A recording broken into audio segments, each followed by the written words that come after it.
안녕하세요. 모든 경기 종목을 다루고 있는 토서관입니다.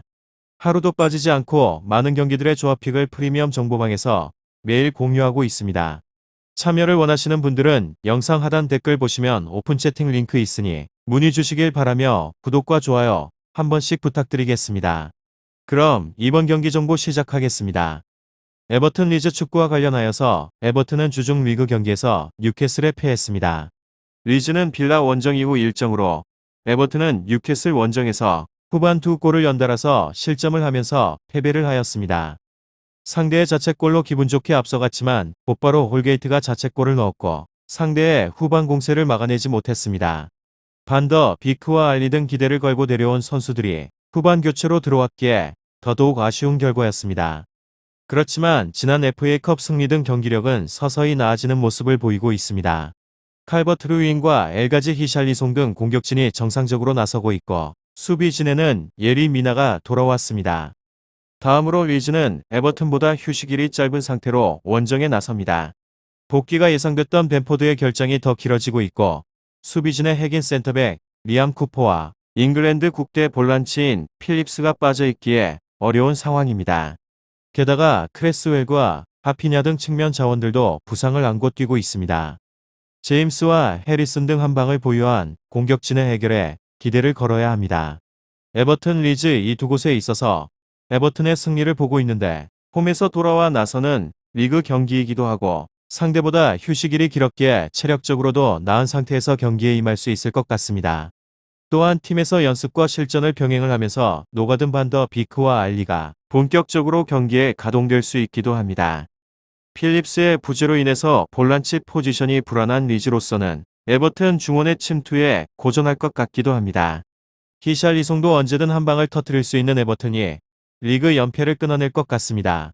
다음으로 에버턴 리그에서는 16위로 승패 패승패 램파드 감독 부임 직후에 치르게 된 두 경기에서 한 번의 승리 한 번의 패배를 기록 중에 있습니다.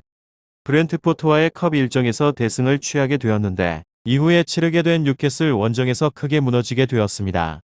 안정적인 백스리 기반으로 하여서 3월 413 시스템에 있어서 메인의 폼으로 활용을 하고 있기는 하지만 램파드 감독의 구상이 선수단에 온전하게 흡수가 되지 않은 상황에 있어서 공수에 대한 밸런스나 기존의 선수단의 운영에 대한 기조 등이 충돌을 하는 경우가 잦기도 합니다. 칼버트 루인이 약 4개월 만에 복귀를 하면서 이선 자원들의 부담은 현저하게 줄어들 수 있습니다. 특히나 칼버트 루인은 낮은 위치까지 볼 운반을 위해서 이타적인 면모를 보이게 되었는데 이는 램파드 감독의 특별한 주문으로 인해서 해석을 할 수 있기도 합니다. 에버튼 리즈 축구 리즈의 수비에 대한 방식은 확실하게 원초적입니다. 침투를 하는 고든 히샬리송 등에 있어서 다양한 기회를 주어질 수 있겠으며 여기에 케니 콜먼으로 압축이 되는 좌우 측면에서의 풀백들의 높은 전개도 괜찮은 수준이라고 할 수 있고 페이스가 올라오기도 하였습니다. 리즈가 유독 측면에서의 수싸움에 문제가 많다는 점에 있어서 에버튼에게 굉장히 중요한 힌트 그리고 포인트가 될 것 같기도 합니다. 켄 홀게이트 고드프리도 다듬게 되는 백스리 라인에게는 호평이 시기상조이기도 합니다. 리즈의 강력한 1차 압박을 노련하게 대응을 할 수 있기는 하지만 고집스러운 기초적인 빌드업 작업에 있어서 언젠가는 한 차례 정도는 문제와 관련하여서 노출할 수 있기도 합니다. 홈에서의 일정이긴 하지만 실점에 대한 가능성은 여유롭게 열어두는 쪽이 옳아 보입니다. 한편 미나는 근육 부상으로 인해서 출전이 어렵기도 하고 그레이 역시 직전의 일정에서 엉덩이 부상을 당해서 급작스럽게 교체가 되었습니다. 급작스러운 두 부상으로 인해서 램파드 감독과 구상한 초기에 대한 선택지는 위협받을 수 있기도 하고 알리 반더 베크 등 급하게 수혈을 하게 된 옵션들로 코어 조직을 구성을 해야 한다는 것 자체에 있어서 적지 않은 변수이기도 합니다. 이들의 배당과 관련하여서 크게 뛴 궁극적인 이유이기도 할 것 같습니다.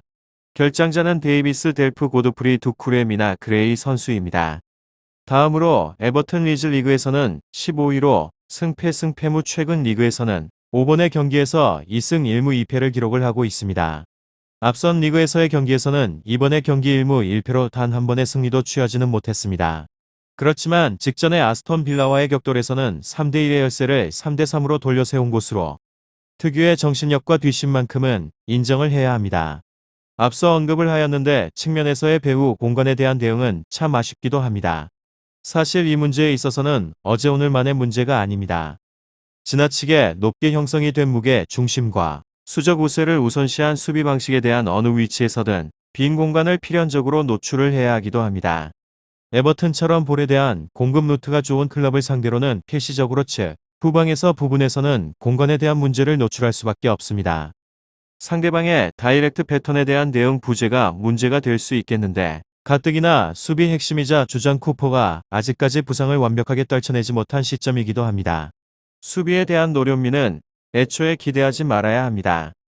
1선과 2선을 분주하게 오갈 수 있는 제임스와 주변 2선 간의 역동적인 개인의 전술만큼은 인정을 해야 하지만 하나같이 피지컬적 우세 상황을 구현을 할 역량은 부족하기도 합니다. 가뜩이나 에버튼은 우월한 체격과 높이를 갖추고 있는 수비 블록을 체결을 하고 있기도 하며 윗선에서 존재감을 발휘를 할 가능성에 있어서는 다소 낮아 보이기도 합니다. 최대로 한 골 내외의 만회에 대한 가능성 정도는 열어두시는 것이 좋을 것 같습니다. 에버튼 리즈 축구 잘 알아보시고 좋은 결과 얻어보시길 바랍니다. 유익한 정보가 되셨다면 구독과 좋아요 한 번씩 부탁드립니다. 그리고 최종 조합과 정답치는 항상 프리미엄 정보방에서 항상 공유하고 있으니 참고해 주시고 이번 영상 마무리하겠습니다.